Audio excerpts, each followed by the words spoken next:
Hey guys, welcome back to my another video. South के दिमाग हिला देने वाली मूवीज देखना चाहते हो तो सही जगह पर आए हो। साउथ की 5 ऐसी सस्पेंस थ्रिलर मूवीज जो आपको सोचने पर मजबूर कर देगी। तो चलिए वीडियो स्टार्ट करते हैं। नंबर 5 पर है दे जाओ। कहानी की शुरुआत होती है एक शराबी लेखक सुब्रमणि से, जो दावा करता है कि उसके द्वारा लिखे गए काल्पनिक पात्र उसको धमकी दे रहे हैं। पुलिस उसे नशेड़ी समझकर नजरअंदाज कर देती है, लेकिन अगले दिन वही घटनाएं सचमुच घटने लगती है जैसे कि उसने लिखा था। इस बीच डीजीपी आशा प्रमोद की बेटी पूजा का अपहरण हो जाता है। डीजीपी इस मामले की जांच के लिए विशेष अधिकारी विक्रम कुमार को नियुक्त करती है। विक्रम की जांच में सुब्रमणि के लेखों में लिखी घटना वास्तविकता में घटी होती है, जिससे मामला और भी पेचीदा हो जाता है। कहानी में एक बड़ा मोड़ तब आता है जब पता चलता है कि सुब्रमणि और उसका बेटा राहुल 1 साल पहले की एक हत्या के मामले को उजागर करने के लिए एक साजिश रच रहे थे। उन्होंने पूजा के अपहरण की घटना को जानबूझकर अंजाम दिया ताकि मीडिया का ध्यान आकर्षित किया जा सके और भ्रष्ट पुलिस अधिकारियों की सच्चाई सामने आई जा सके। फिल्म का अंत एक चौंकाने वाला मोड़ के साथ होता है, जिसमें डीजीपी आशा प्रमोद की भ्रष्टाचार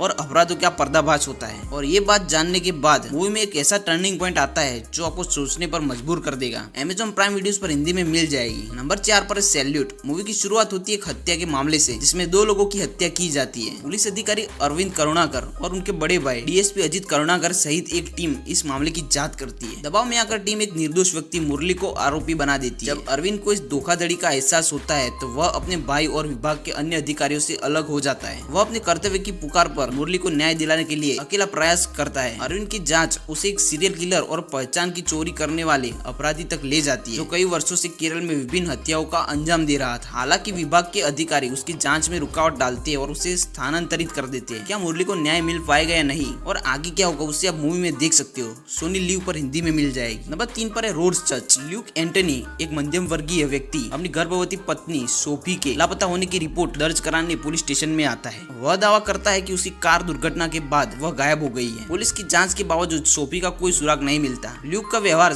रहस्यमय और असामान्य प्रतीत होता है। ल्यूक की मानसिक स्थिति को समझने के लिए रोड्स चर्च टेस्ट का संदर्भ लिया जाता है, जो व्यक्ति की मानसिकता और भावात्मक स्थिति का विश्लेषण करने के लिए प्रयोग किया जाता है। फिल्म में ल्यूक की मानसिक स्थिति और उसके द्वारा की गई कार्यवाही दर्शकों के लिए एक पहेली बन जाती है। फिर जो राज खुलते उसे देखकर गारंटी लेता हो कि हिल जाओगे आप। इसे आप जियो हॉटस्टार पर हिंदी में देख सकते हो। नंबर 2 पर है डायरी। फिल्म की शुरुआत होती है ऊटी की एक सुनसान सड़क पर एक नवविवाहित जोड़े की कार दुर्घटना से। वे 13वें हेयरपिन मोड़ पर दुर्घटनाग्रस्त होते हैं, क्योंकि स्थानीय मान्यताओं के अनुसार प्रेतवाधित माना जाता है। इस घटना के 16 साल बाद पुलिस परीक्षण में व्यस्त वर्धन को एक असुलझे मर्डर केस सौंपा जाता है, जिसमें ऊटी में एक जोड़े की हत्या कर उनके गहने लूटे गए थे। वर्धन इस केस को अपनी पहली जिम्मेदारी के रूप में स्वीकार करता है। वर्धन ऊटी में तैनात होती है और स्थानीय पुलिस अधिकारी पवित्रा के साथ मिलकर जांच शुरू करते हैं। पुराने पुलिस रिकॉर्ड की जांच करते हैं और पता चलता है कि हत्या और लूट की घटनाएं एक ही पैटर्न का पालन करती है। इस मूवी का क्लाइमेक्स आपका दिमाग हिला देगा। इसके आगे आपको मूवी में ही देखना पड़ेगा, नहीं तो इस मास्टरपीस मूवी का मजा बिगड़ जाएगा। इससे आप सोनी लिव पर हिंदी में देख सकते हो। नंबर 1 पर है भूतकालम। भूतकालम की कहानी सामान्य दिखने वाले घर में रहने वाली आशा और उसके बेटे विनू की है। आशा एक स्कूल में शिक्षिका है और मानसिक अवसाद के जूझ रही है, जबकि विनू एक बेरोजगार युवक है जो अपनी जिंदगी में असफलताओं से परेशान है। उसकी दादी की मृत्यु के बाद घर में अजीब घटनाएं घटने लगती है, जो उनकी मानसिक स्थिति को और भी बिगाड़ देती है। फिल्म का अंत दर्शकों को सोचने पर मजबूर कर देता है, क्योंकि यह स्पष्ट नहीं होता है कि घटनाएं घटित हो रही है वे वास्तविक है या केवल मानसिक भ्रम का हिस्सा है।